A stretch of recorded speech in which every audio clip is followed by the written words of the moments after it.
Alhamdulillah nahmaduhu wa nasta'inuhu wa nastaghfiruh wa nu'minu bihi wa natawakkalu alayhi wa na'udzu billahi min shururi anfusina wa min sayyiati a'malina may yahdihillahu fala mudilla lahu wa may yudlil fala hadiya lahu wa asyhadu an la ilaha illallah wahdahu la syarika lahu wa asyhadu anna Muhammadan 'abduhu wa rasuluh. Bismillahirrahmanirrahim. Ya ayyuhan nasu taqu rabbakum alladzi khalaqakum min nafsin wahidah wa khalaqa minha zawjaha wa batha minhuma rijalan katsiran wa nisaa'a.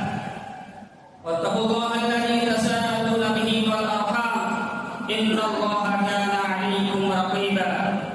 Ya ayyuhalladzina amanu taqullaha haqqa tuqatih wa la tamutunna illa wa antum muslimun. Ya ayyuhalladzina amanu taqullaha wa qulu qawlan sadida yuslih lakum a'malakum wa yaghfir lakum dhunubakum wa man yuti'illaha wa rasulahu faqad faza fawzan 'azima. Amma ba'du fa inna khayral hadithi kitabullah wa khayral hadyi hadyu Muhammadin sallallahu alaihi wasallam wa syarrul umuri muhdatsatuha wa kullu muhdatsatin bid'ah wa kullu bid'atin dhalalah wa kullu dhalalatin fin-nar. Bismillahirrahmanirrahim. Qaf wal Qur'anil Majid bal 'ajibu an ja'ahum mundhirun minhum faqala al-kafiruna hadha shay'un 'ajib.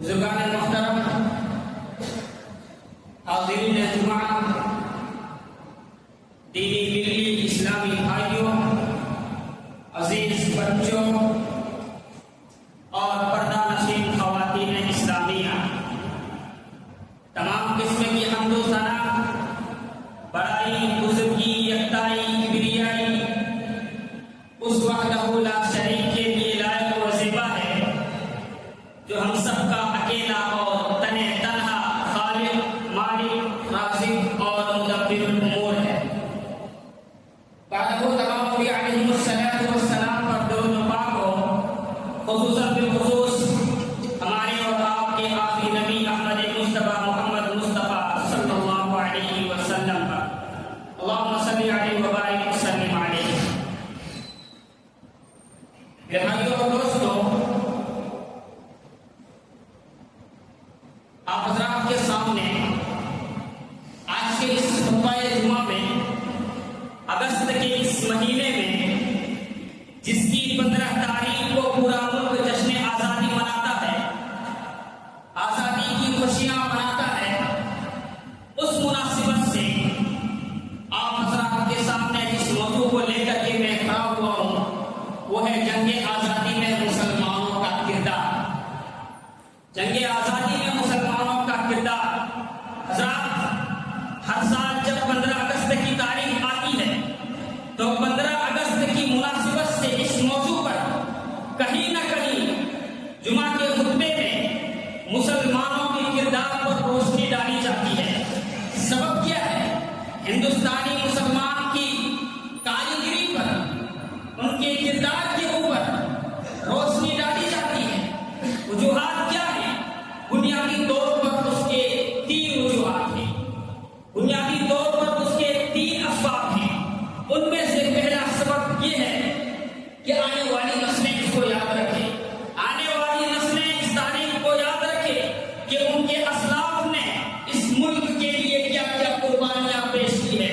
उनके असलाफ ने इस मुल्क को आजाद कराने के लिए कैसी कैसी कुर्बानियां दी है। उनके असलाफ ने इस मुल्क को अंग्रेजों के चुंगल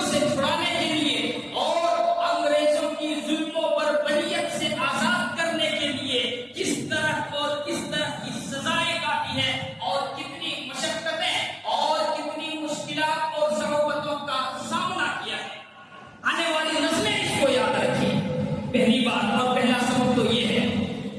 दूसरा सबक, हिंदुस्तान की तारीख के इस रोशन बाग को मुस्तकबिल की तारीख याद रखे, आने वाली तारीख इसको याद रखे।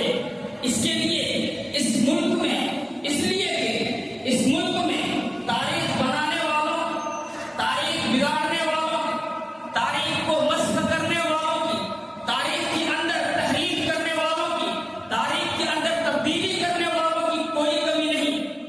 हर जगह आपको ऐसे लोग मिल जाएंगे जो मुसलमानों के रोशन माजी को वो बर्बाद करना चाहते हैं, मुसलमानों के रोशन माजी को वो मिटाना चाहते हैं, मुसलमानों के रोशन माजी से वो खिलवाड़ करना चाहते हैं। हम उनको ये मैसेज देना चाहते हैं इस खुतबा जुमा से, इन बयानात से हम उनको ये बतलाना चाहते हैं कि तुम्हारे दिलों में जो इस तरह का वसवसा पैदा होता है, जो तुम इस तरह की बातें सोचते हो, ये सब सोचना बंद करो, ये सब सोचना तुम छोड़ दो।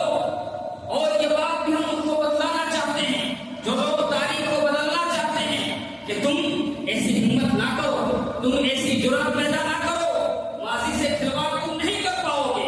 इसी तरह से मेरे भाइयों और दोस्तों, तीसरा सबक जो इस मौजू के मुनासिबत से बताया जाता है वो ये है कि इस मुल्क में वो फिरका परस्त लोग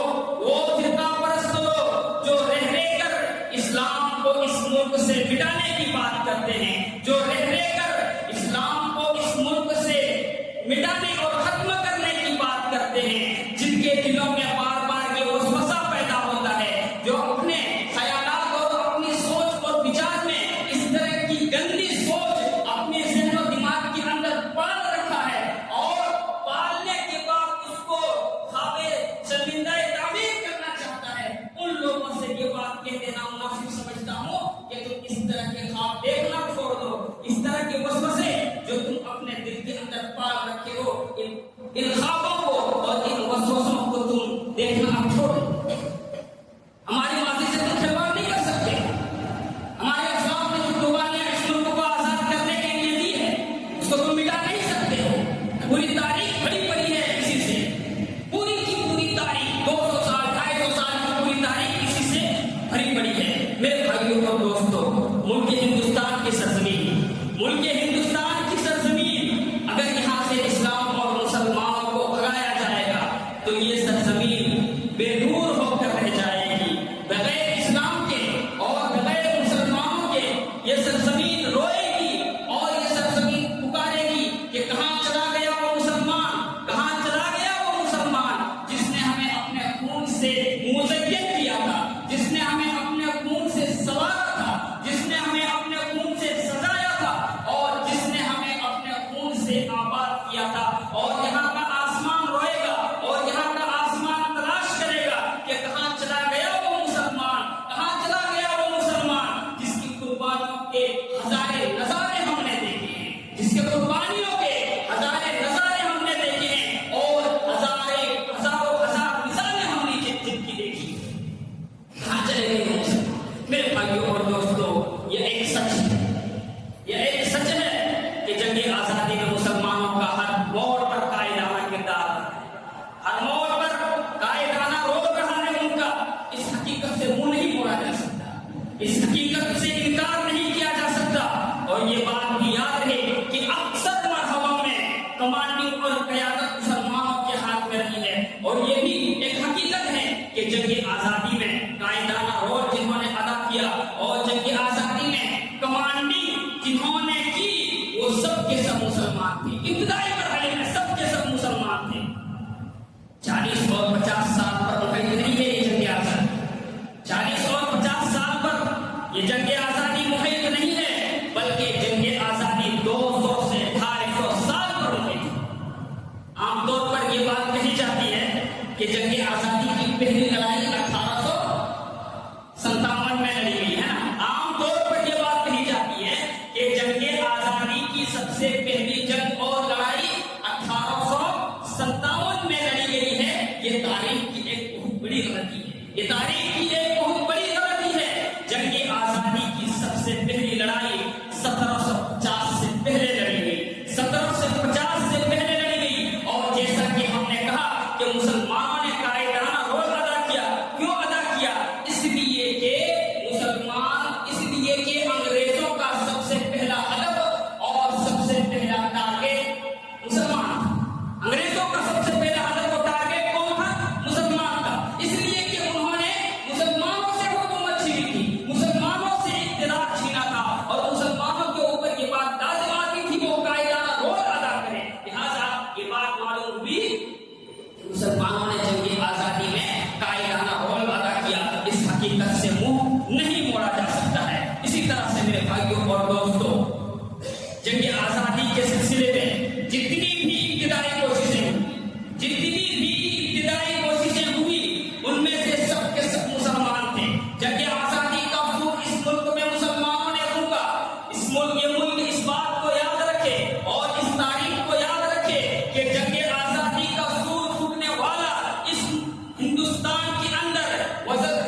का मौर्य, इस मुल्क का एक हिस्ट्री लिखने वाला, एक तारीख लिखने वाला, जिनको हिंडर कहा जाता है, उन्होंने कहा कि अंग्रेज 3 किताबों से बहुत ज्यादा डरता है, 3 किताबों से सबसे ज्यादा खौफ खाता है। उस किताबों, तीनों किताबों का नाम लेते ही अंग्रेजों के बदन कांप जाते हैं, उनके पांव तले जमीन खिसकने लगती है, डर के मारे वो कांपने लगते हैं। वो 3 किताब कौन सी? पहली किताब शाह इस्माइल शहीद रहमतुल्लाहि अलैह की तक़वियतुल ईमान, और दूसरी किताब सैयद अहमद की मलफूज़ात सैयद अहमद, और तीसरी किताब शर्ह विकाया का किताबुल जिहाद। हिंडर लिखता है जो इस मुल्क का मौर्रिख है कि अंग्रेज जब इन 3 किताबों का नाम सुनता है तो वो डरने लगता है, वो कभी उनके बदन के अंदर तारी हो जाती है। मेरे भाइयों और दोस्तों, कहना ये चाहता हूँ, ए भाइयों मुसलमानों, ए भाइयों नौजवानों, मैं तुमसे ये कहना चाहता हूँ कि आखिर उन 3 किताबों में थी क्या चीज? तक़वियतुल ईमान, आपको मालूम है कि ये एक अकीदे की किताब है। तक़वियतुल ईमान एक अकीदे की किताब है, तौहीद के ऊपर बहस की गई है, शिर्क की रद्द की गई है उसमें, और सिरातुल मुस्तकीम पर जमे रहने की बात की गई है। एक अल्लाह तबारक व तआला को याद करने और एक अल्लाह तबारक व तआला की इबादत की बात की गई है, अकीदे की बात की गई है, तौहीद की बात की गई है। आखिर उसमें जंग का कहीं एक लफ्ज भी नहीं है, जिहाद का कहीं एक लफ्ज भी नहीं है, तो आखिर तक़वियतुल ईमान से वो अंग्रेज डरता क्यों डर रहा था आखिर अंग्रेजों से? क्योंकि अंग्रेज जानता था कि जिसके दिल के अंदर तौहीद की अमानत है, सबसे ज्यादा खतरा उनको उन्हीं से होता है। और इसी तरह से मलफूज़ात सैयद अहमद और शर्ह विकाया का किताब लिखा। भाइयों और दोस्तों, तौहीद ये कितनी बड़ी चीज है। शायर कहता है कि तौहीद की अमानत सीनों में है हमारे, तौहीद की अमानत सीनों में है हमारे, आशा नहीं मिटाना नामो निशा हमारा, आशा नहीं मिटाना नामो निशा हमारा, बातिल से डरने वालों कारवां नहीं है हम, बातिल से डरने वाले कारवां नहीं है हम, 100 बार ले चुका है तो इम्तिहान हमारा। हज़रात, जैसा कि मैंने कहा कि इस हिंदुस्तान के अंदर मुसलमानों से हुकूमत छीनी गई थी और मुसलमानों के इक़्तिदार पर उन्होंने डाका डाला था, इसलिए जितनी भी इब्तिदाई कोशिशें हुई सब मुसलमानों के जानिब से हुई। और तारीख कहां से शुरू होती है, ये गलती ना कीजिएगा, तारीख कहां से शुरू होती है? शाह वलीउल्लाह मुहद्दिस देहलवी रहमतुल्लाह अलैह से तारीख यहां से शुरू होती है। हम और आप ये सोचते हैं, जैसा कि मैंने अभी आपको बताया कि 1857 से जंग शुरू हुई, ये तारीखी गलती है।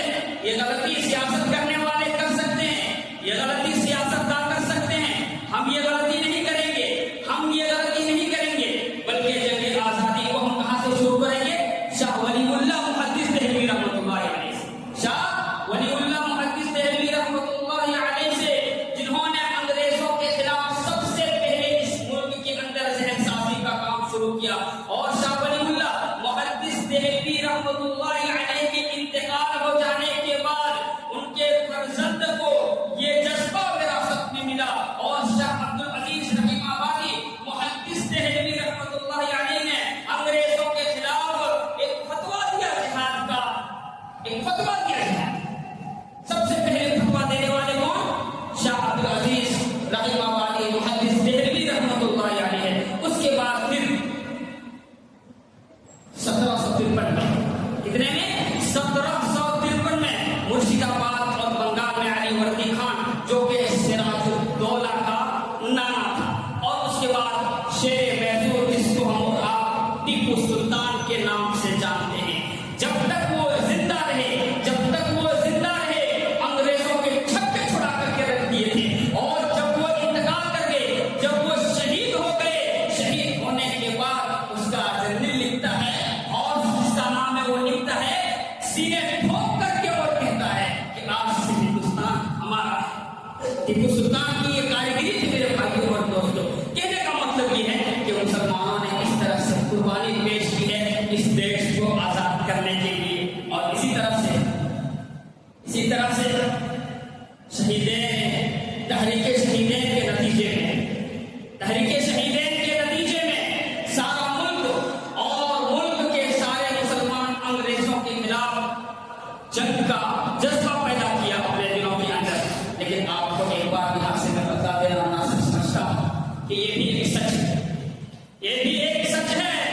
कि हमने शिकस्त हमेशा अपनों से खाई है, हमेशा शिकस्त हमने अपनों से खाई है।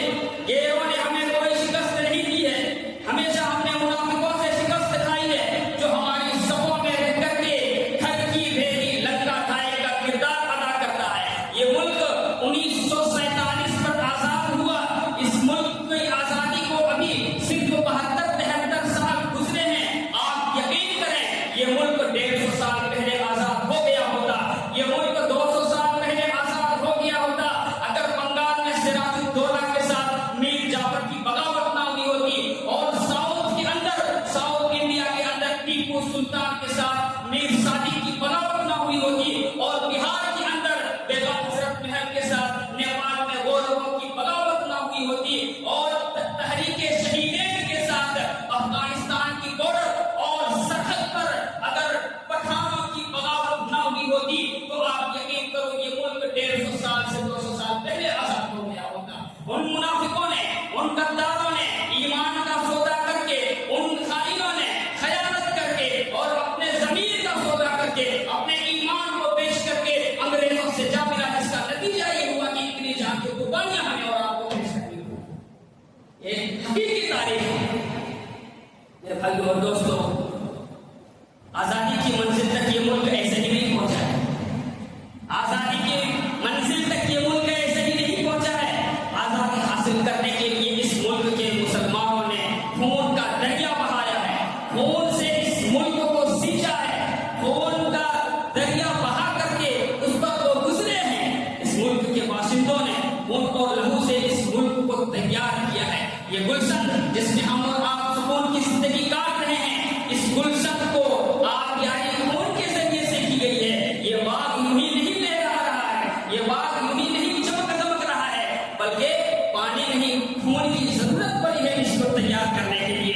मेरे भाइयों और दोस्तों, मुसलमानों ने इस मुल्क को आजाद करने के लिए कई तो बंदिश की जिंदगी गुजारी है, सऊबतों उन्होंने बर्दाश्त की है, और काला पानी तक की आजमाइश दिया गया है मुसलमानों को, काला पानी तक की सजाएं मुसलमानों को मिली है। और जैसा कि हमने कहा कि अपनी जायदाद को उन्होंने लुटा दिया, इस मुल्क को आजाद करने के लिए अपने जायदाद को उन्होंने लुटा दिया, और 200 से 250 साल की ये जो तारीख है, ये लहू से भरी हुई तारीख है, खून से रंगीन तारीख है। अल्लाह अकबर, तारीख बतलाती है कि जब कभी उनके ऊपर इम्तिहानात आए, जब कभी आजमाइशें आई, तो इस मुल्क की आजादी के लिए सबसे पहले सीना सिपर होकर के यहाँ के मुसलमानों ने उस पर लपेटा। ये हकीकत है हम मुसलमानों की, सबसे पहले मुसलमानों ने लपेटा, और आजमाइश में पूरे खड़े उतरे, एक कदम भी पीछे नहीं हटे। मेरे भाइयों और दोस्तों, शायर की जबान में इसको कहते हुए कि सरफरोशी की तमन्ना अब हमारे दिल में है, सरफरोशी की तमन्ना अब हमारे दिल में है, देखना है जोर कितना वास्ते कातिल में है। ए शहीदे मुल्क मिल्लत में तेरे ऊपर निसार, ए शहीदे मुल्क मिल्लत में तेरे ऊपर निसार, अब तेरी हिम्मत का दर्जा गैर की महफिल में है। हेज कर लाई है सबको कत्ल होने की उम्मीद, हेज कर लाई है सबको कत्ल होने की उम्मीद, आशिकों का आज जमकर हो जाए कातिल में है। वक्त आने पर बता देंगे तुझे एक आसमां, वक्त आने पर बता देंगे तुझे एक आसमां, हम अभी से क्या बताएं क्या हमारे दिल में है। खून से खेलेंगे होली गर वतन मुश्किल में है, खून से खेलेंगे होली गर वतन मुश्किल में है, सरफरोशी की तमन्ना अब हमारे दिल में है। मेरे भाइयों और दोस्तों, ये कलाम एक शायर का है, ये कलाम एक शायर का है, एक शायर के मिसरे हैं, एक शायर की जबान है, लेकिन जज्बात पूरे हिंदुस्तानी मुसलमानों का है। और हज़रात, इसी तरह से वाक़यात की रोशनी में अगर हम और आप देखें, वाक़यात की रोशनी में अगर हम और आप देखें, इस मुल्क की आजादी की मंजिल पर इस मुल्क का मुसलमान किन कठिन रास्तों से गुजरा है, बड़ी कठिन तारीख है उसकी, बड़ी अलमनाक वाक़यात है, बड़ी अलमनाक तारीख है उनकी। बहादुर शाह जफर, मुगल का सबसे आखिरी बादशाह बहादुर शाह जफर, जिनको कैद कर लिया गया, और उनकी हुकूमत यानी मुसलमानों की हुकूमत जो 800 850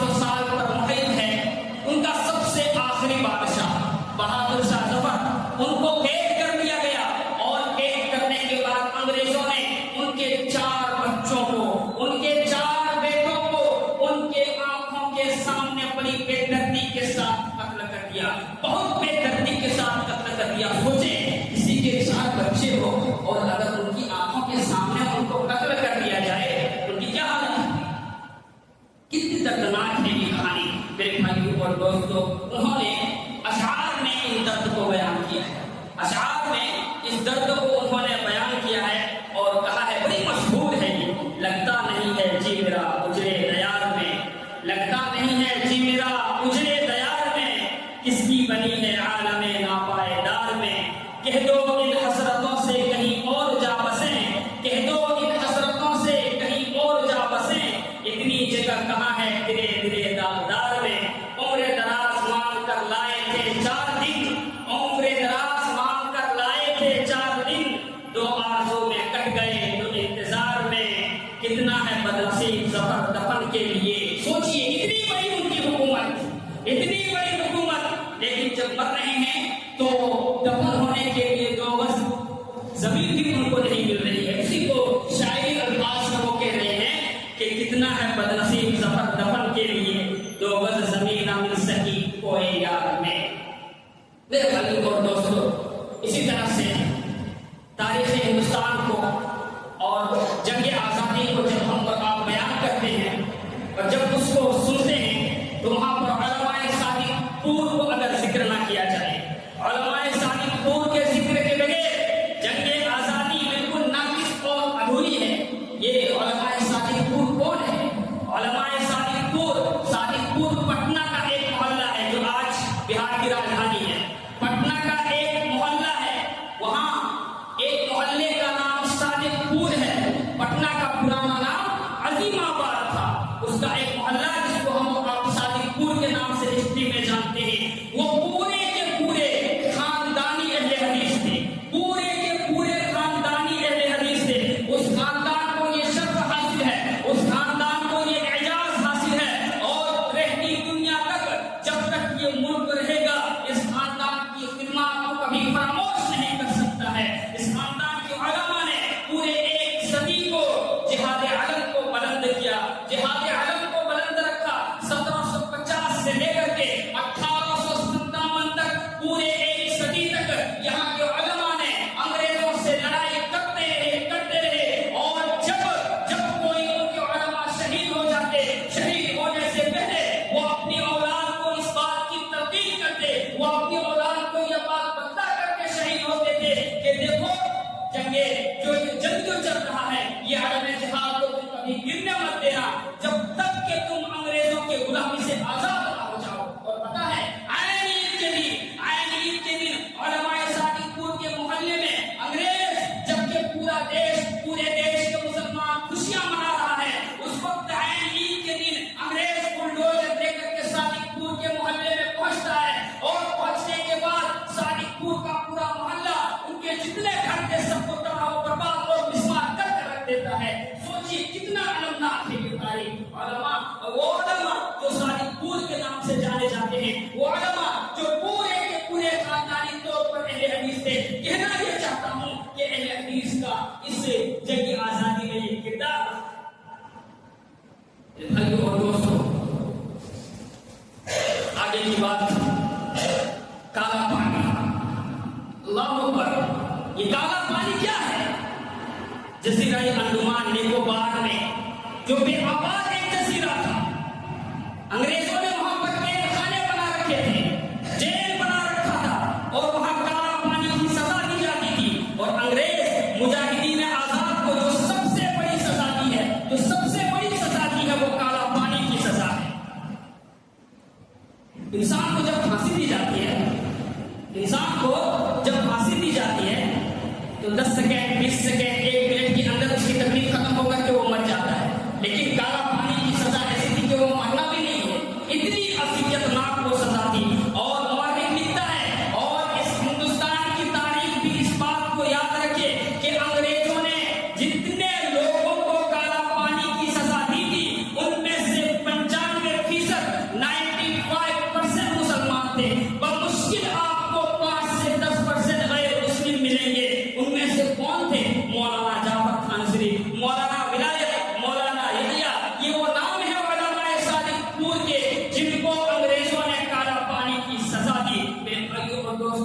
पंडित Jawaharlal Nehru, first prime minister of India, हमारे first prime minister Pandit Jawaharlal Nehru जब पटना में एक इजलास के अंदर खिताब करते हैं तो उन्होंने जो तारीखी जुमला कहा था उन उलमाए सादिकपुर के बारे में, जिसको मैं आपके सामने पेश कर दे रहा हूँ, मुनासिब समझता हूँ। पंडित जवाहरलाल नेहरू ने कहा था कि पूरे हिंदुस्तान के अंदर जितने लोगों ने जंग आजादी में कुर्बानियां पेश की है, चाहे वो मुसलमान हो, चाहे वो हिंदू हो, चाहे वो सिख हो, उन तमाम के तमाम लोगों की कुर्बानी एक तरफ, उन तमाम के तमाम लोगों की सैक्रिफाइस एक तरफ, और उलमाए सादिकपुर की कुर्बानी को अगर तराजू के एक पल्ले में रखा जाए तो हिंदुस्तान के अंदर जितने लोगों ने कुर्बानी दी है उनका पल्ला भारी हल्का हो जाएगा और उलमाए सादिकपुर का पल्ला भारी हो जाएगा। ये पंडित जवाहरलाल नेहरू की शहादत है, ये है उलमाए सादिकपुर। और इतना ही नहीं, ये सजा इतनी मुश्किल सजा थी काला पानी की कि बस हिंदुओं की हिम्मत टूट गई, उनका हौसला जवाब दे गया। उन्हीं में से जंग आजादी का एक नुमाया नाम, जिसको वीर सावरकर के नाम से जानते हैं, 1920 में इसको काला पानी की सजा मिली। कितने में? 1920 में इनको काला पानी की सजा मिली। काला पानी को जब देखा तो इनका हौसला टूट गया, इनकी हिम्मत, ये अपनी हिम्मत को ये हार गए और वहीं से अंग्रेजों को 3 खतूत लिखे, अंग्रेजों को वहीं से 3 खतूत लिखे और कहा कि तुम हमें इससे निजात दे दो, हम तुम्हारा वफादार बन जाएंगे, हम तुम्हारा वफादार बन जाएंगे, हम तुम्हारे लिए काम करेंगे। जब उनको 1922 में उससे निजात मिली, उस सजा से निजात मिली, यानी काला पानी से जब उनको निजात मिली और छुटकारा मिला, तो फिर वो गांधी जी के खिलाफ काम करने लगे, गांधी जी के खिलाफ काम करने लगे और उनके तहरीक के खिलाफ उन्होंने हिस्सा लेना शुरू कर दिया। और मुअर्रिखीन ने यहाँ तक भी लिखा है कि उनके कत्ल में ये भी शामिल था, क्योंकि था वो बैरिस्टर अपनी जहनियत की वजह से और अपनी तेज तरार दिमाग की वजह से सजा से बच गया। लेकिन आप देखें, एक मुसलमान की साबित कदमी मौलाना जाफर थाना शरीफ की साबित कदमी को आप देखें, उनको जब काला पानी की सजा दी गई तो उन्होंने उस सजा की मुद्दत को पूरी की और पूरी करने के बाद एक किताब लिखी जिसका नाम ही रख दिया उन्होंने काला पानी। वो किताब आप भी दस्तयाब है, आज दस्तयाब है वो किताब, वो अवेलेबल है, खुद उनको पढ़ें और अपने बच्चों को भी पढ़ाएं कि हमारे उलमाए अहले हदीस ने इस मुल्क के लिए किस तरह की कुर्बानियां दी है। और डॉक्टर तारा चंद की शहादत आप सुने, डॉक्टर तारा चंद कहते हैं कि उलमाए अहले हदीस ने ही, अहले हदीस के अवाम ने ही इस मुल्क के अंदर असल तारीख उन्होंने लिखी है। उनके 8 से 8.5 लाख अफराद इस जंग में शामिल हुए और अंग्रेजों के बर्बरियत और उनके जुल्म सितम से हिंदुस्तान को आजाद करने के लिए सारे के सारे शहीद हो गए। ये कितनी शहादत है डॉक्टर तारा चंद की है। मेरे भाइयों और दोस्तों, बहुत सारी बातें हैं इसके ताल्लुक से। मियां नजीर हुसैन मुहद्दिस देहलवी रहमतुल्लाह अलैह को आप देख लें, मियां नजीर हुसैन मुहद्दिस देहलवी रहमतुल्लाह अलैह कौन है? अमीरुल मोमिनीन फिल हदीस हिंद। हिंदुस्तान में जितनी भी सनदें पाई जाती है, हदीस की जितनी भी सनदें बयान की जाती है, सब मियां नजीर हुसैन मुहद्दिस देहलवी रहमतुल्लाह अलैह से गुजर करके जाती है। उनके नाम के आगे आप अपना नाम नहीं लगा सकते हो। कहने का मतलब ये है कि वो अपना मदरसा जब दिल्ली में चला रहा था तो वहां जो लोग तहरीक आजादी में हिस्सा ले रहे थे, उन उलमा को वो गिरफ्तार कर रहे थे। कौन? अंग्रेज उन उलमा को गिरफ्तार कर रहे थे और उनको उलमा को गिरफ्तार करने के साथ साथ इनको भी गिरफ्तार कर लिया और रावलपिंडी की जेल में 1 साल तक इन्होंने सजा पाई। मौलाना अबुल कलाम आजाद को आप देखिए, मौलाना अबुल कलाम आजाद ने क्या ही बेहतरीन नक्शा खींचा है। मेरे भाइयों और दोस्तों, कहने का मतलब ये है कि ये जो उलमा हैं, ये जो हिंदुस्तानी मुसलमान हैं, किस तरह की जान की कुर्बानी देकर इस मुल्क को और इस देश को आजाद किया है। आखिरी 2 बात कह करके मैं अपनी बात को खत्म कर देता हूँ। मोपिया या मोपला मुसलमान जो कि केरला के मालाबार के अंदर थे, केरला के मालाबार के अंदर थे, उनका एक शख्स अली नाम का, जिनको अंग्रेजों ने गिरफ्तार कर लिया। इसलिए गिरफ्तार किया क्योंकि वो जंग आजादी की तहरीक में हिस्सा ले रहे थे और उनको गिरफ्तार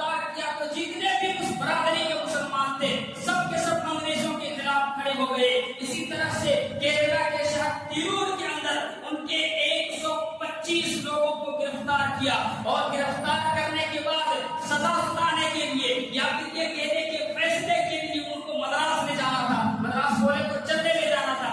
कहां से?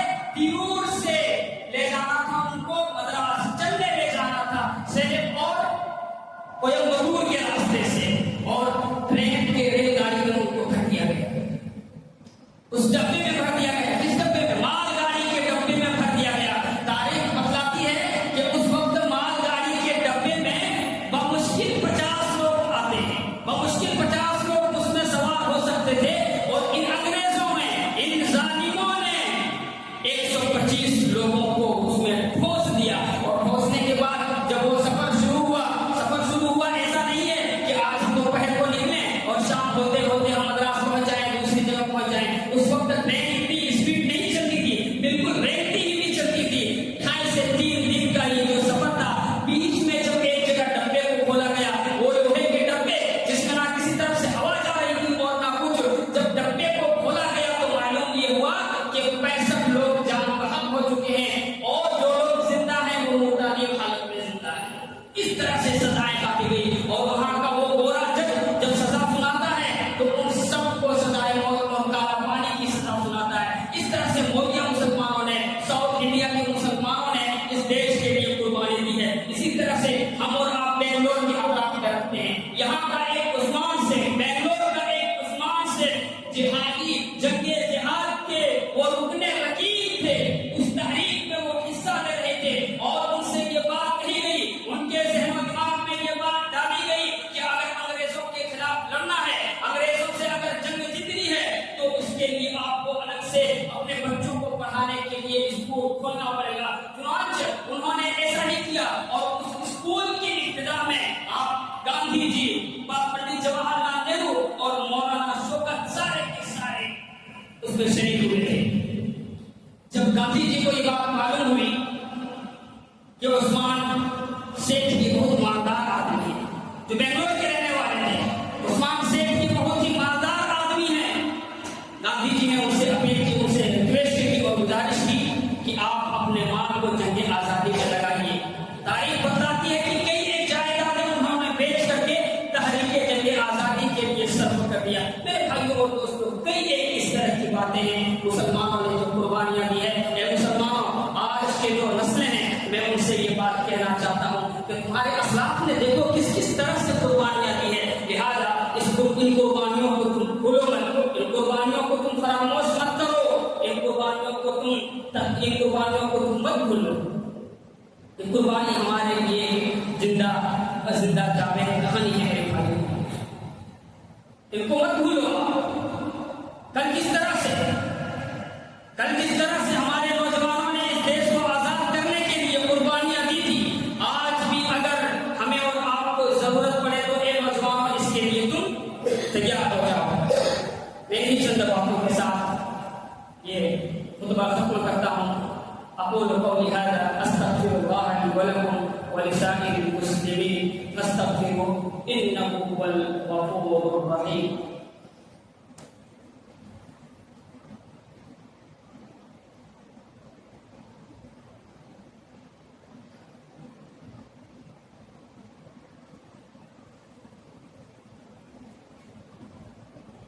अल्हम्दुलिल्लाहि रब्बिल आलमीन वस्सलातु वस्सलामु अला सय्यिदिल अंबिया'i वल मुरसलीन व अला आलिहि व अस्हाबिहि अजमईन अम्मा बाद।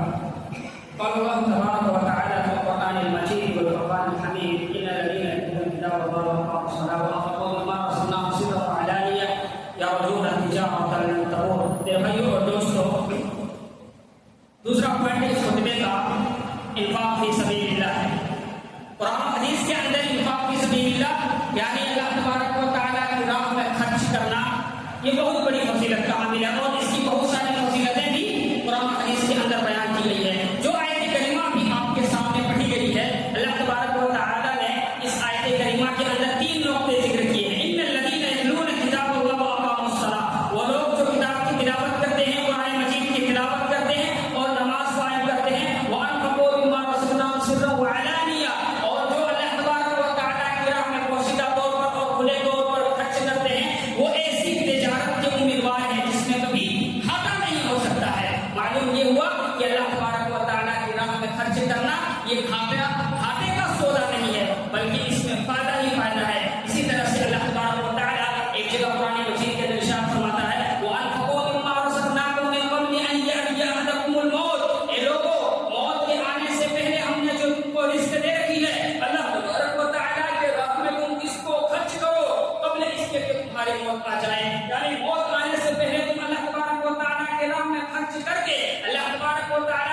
पसंदीदा, अल्लाह तबारक व तआला का महबूब और अल्लाह तबारक व तआला का अच्छा बंदा बन जाओ। क्योंकि जब मौत आ जाएगी तो फिर किसी चीज की कोई मोहलत आपको नहीं मिलेगी। एक सेकंड भी आपकी सांस ना रुक सकती है, ना बढ़ सकती है।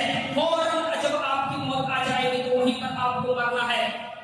इसलिए कि ये रब्बुल आलमीन का एक अटल फैसला है। इस आयत करीमा से भी हमें और आपको ये बात मालूम होती है कि अल्लाह तबारक व तआला का पसंदीदा, सालेह और अच्छा बंदा बनने के लिए अल्लाह की राह में अपने माल को खर्च करना चाहिए।